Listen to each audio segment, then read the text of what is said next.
Itu diam-diam mereka tidak merasa dia penjahat kemasyarakatan. Orang yang menyebarkan kebencian itu penjahat kemasyarakatan sosial. Ini nanti akan akibat seperti Khawarij ini. Jadi Hua itu sudah ada zaman Sayyidina Utsman, zaman fitnah. Jadi mulanya saiki kowe hati-hati dengan Hua itu. Hua itu fitnah itu jahat sekali karena dia bisa menyebabkan Sayyidina Utsman terbunuh. Jadi ada seorang munafik namanya Abdullah bin Saba. Dia di Mesir mengobarkan Hua. Ada banyak cerita-cerita bohong. Hua itu tidak hanya berita di plesetno, tapi bikin berita yang tidak benar, berita yang yang menyudutkan Sayyidina Utsman. Wah itu terus. Jadi munafik tukang pengacau masyarakat itu kalau mau ngaco itu tidak berhenti satu kali bikin hoax itu tidak, dia akan diulang-ulang itu sampai menjadi opini, sampai orang percaya. Pada zaman Sayyidina Utsman ini itu Abdullah bin Saba itu keplaur. Kalau sekarang dia pakai WA, waktu itu dan kelakon dia bikin tulisan dikirim dari Mesir, dikirim ke Basrah, dikirim ke Kufah sampai ke Madinah untuk ngelek-ngelek Sayyidina Utsman, dan sekaligus dalam waktu yang sama muji-muji Sayyidina Ali. Wah, jahat banget itu. Jadi diadu domba antara dua sahabat baik, dua menantu Kanjeng Nabi Muhammad sallallahu alaihi wasallam, diadu domba. Jadi kalau sekarang ada yang tukang begitu itu ada DNA-nya orang-orang zaman Sayyidina Utsman sudah. Jadi ada orang yang seneng kacau itu ada. Nah, ini otaknya otak kacau. Jadi suka bikin kacau. Oh, itu nanti di sana. Di akhirat mereka baru tahu. Di sini masih banyak yang itu hoaknya Abdullah bin Saba itu dipercaya bukan hanya orang awam, sampai orang seperti Muhammad bin Abu Bakar Siddiq, putranya sahabat Abdurrahman Abu Bakar Siddiq, putranya orang-orang besar, itu sampai percaya bahwa itu memang gitu. Jadi misalnya Sayyidina Utsman itu memecat orang, lalu dihubung-hubungkan dengan ini anunya Sayyidina Ali, ini kan Ibnu Mas'ud juga dijadikan hoax.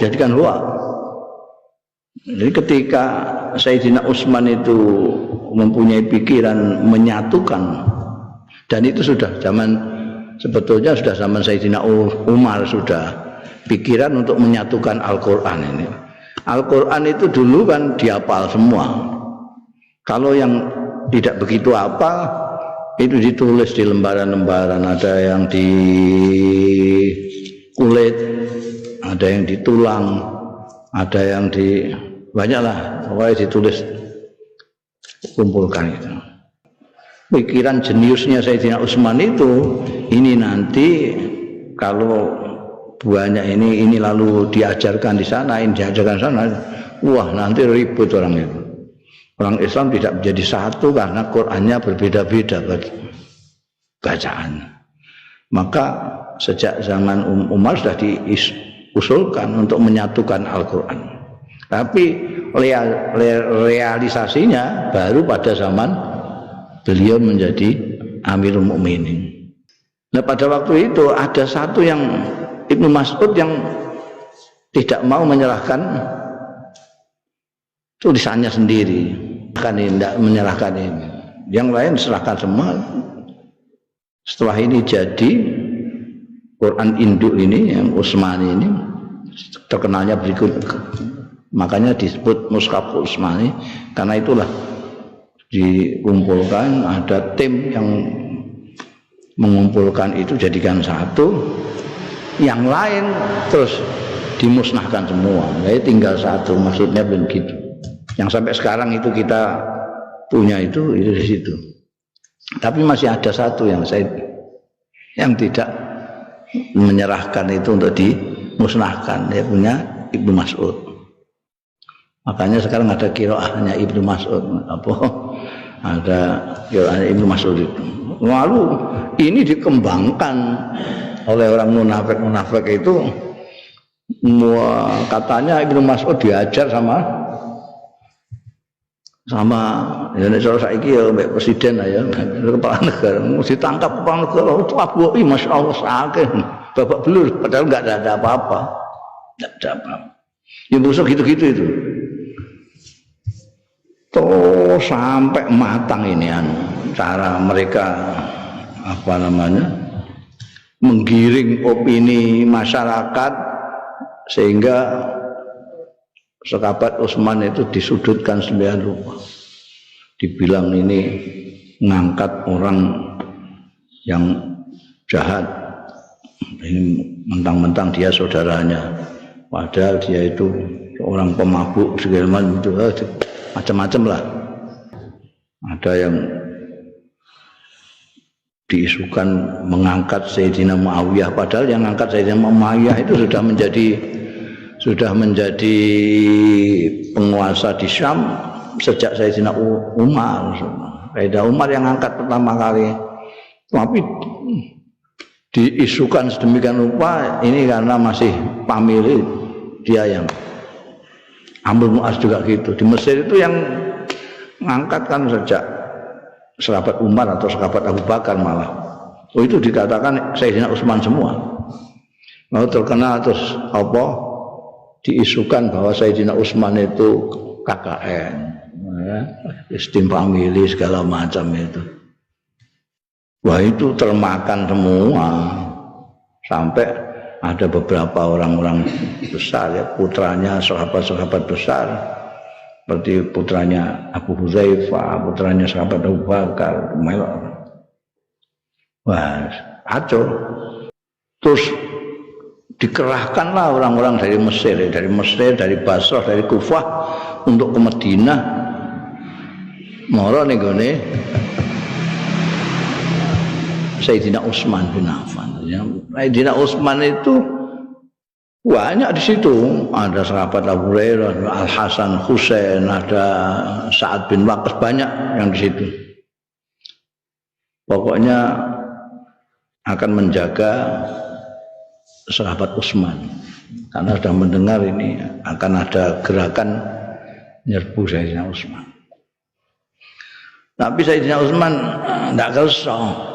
Sudah itu wakafa ya sudah pintu ditutup dari orang-orang yang mau membantu. Bahkan Sayyidina Ali sendiri ditolak untuk membantu. Sudah terima kasih dan beliau hanya aikona anallaha laisa bi ghafilin. Semuanya dilarang. Sampai keluarganya sendiri tidak boleh. Nanti apapun biarkan, mereka maunya apa. Kalau mau nyawa saya silakan. Kalian jangan lawan mereka. Latak tuluhu. Malah didongakno afallahu an kulli imri'in lam yuqatil. Sing siapa nanti yang dongakno di ngapura karo Gusti Allah. Sahabat Utsman itu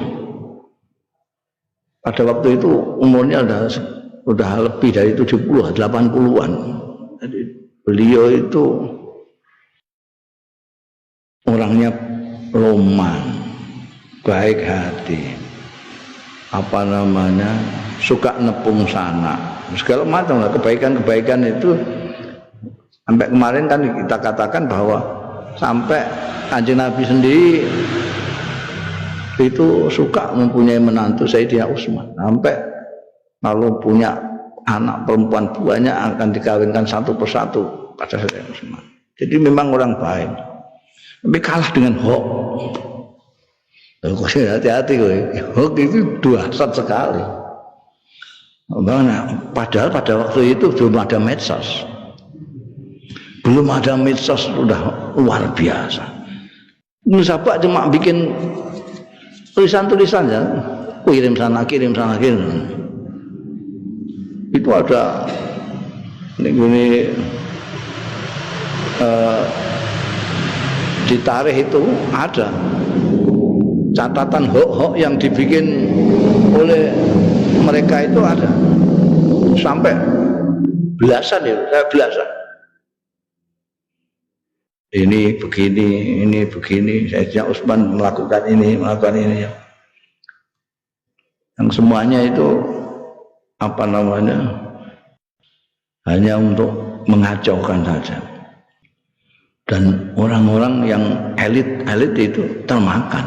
Juga joiran kalau orang di sini ada orang hebat, winter gitu tapi kok katut wah iku aja buat iku untuk kulaane biyen jadi gue rasa heran itu karena mandinya itu kalau diulang-ulang itu padha karo iklan itu kalau diulang-ulang itu terus rumangsamu mesti apike padahal ya padha wae ini yang contoh orang radikal ya dia ya resminya muslim tapi karena pikirannya yang radikal itu ideologinya yang radikal itu menyebabkan dia terus buas seperti tidak kesentuh Islam sama sekali. Sekarang kan ada itu yang ISIS itu yang memenggal kepalanya orang dengan bangga pamer-pamer ada orang. Jadi kebengisan setan dipamerkan seolah-olah itu suatu ketaatan yang itu sudah ada mulai biyen. Nah, kalau memang dia ingin memperbaiki masyarakat, masa caranya kayak gitu? Jadi agak wesi diwantemno ilingane Sayyidina Utsman. Insyaallah. Jadi mulanya kita semua pada giris dengan ideologi radikal itu karena orang kehilangan akal sampai seperti ini. Aku kenal pribadi mantan presiden Afghanistan, jenenge Syekh Rabbani. Orangnya lembut, baik hati, sabar, tabah. Ketemu nih gue Jakarta, rombongan kiai-kiai Afghanistan ke PBNU, saya kan yang disuruh menyambut mereka. Di sana ketua delegasinya Syekh Rabbani. Saya mah dia coba ini orangnya baik, saya genemannya itu tidak ada, kasarnya itu tidak ada. Kalau ada kawan-kawannya ada yang kasar banget. Macam-macam. Ada yang begitu dengar kata-kata demokrasi ngono wis bokot. Ngono sing ngono. Jadi ada beberapa orang langsung banget ekstrimnya langsung lembut. Ini lembut sekali. Syekh Rabbani lembut sekali.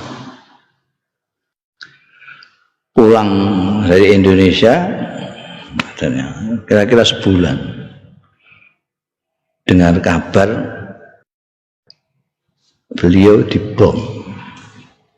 Sing ngebom apa? Itu orang-orang yang memasukkan dirinya seperti santri ini.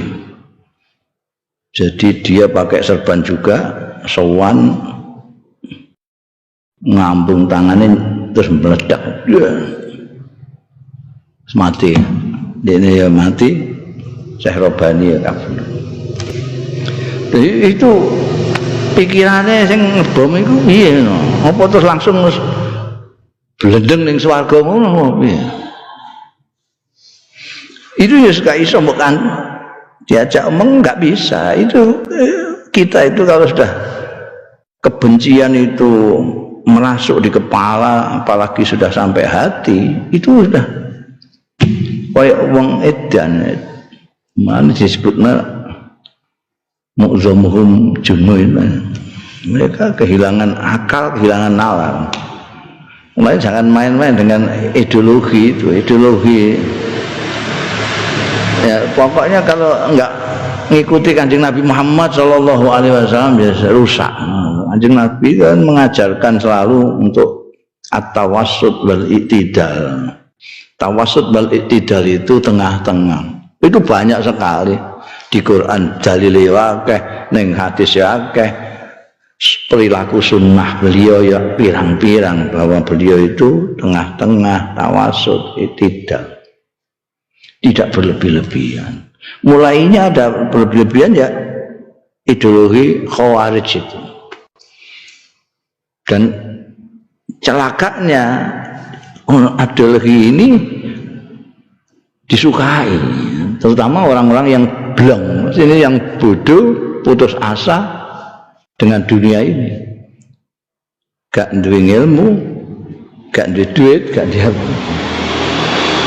Wah iki seneng melok ning kono-kono iku.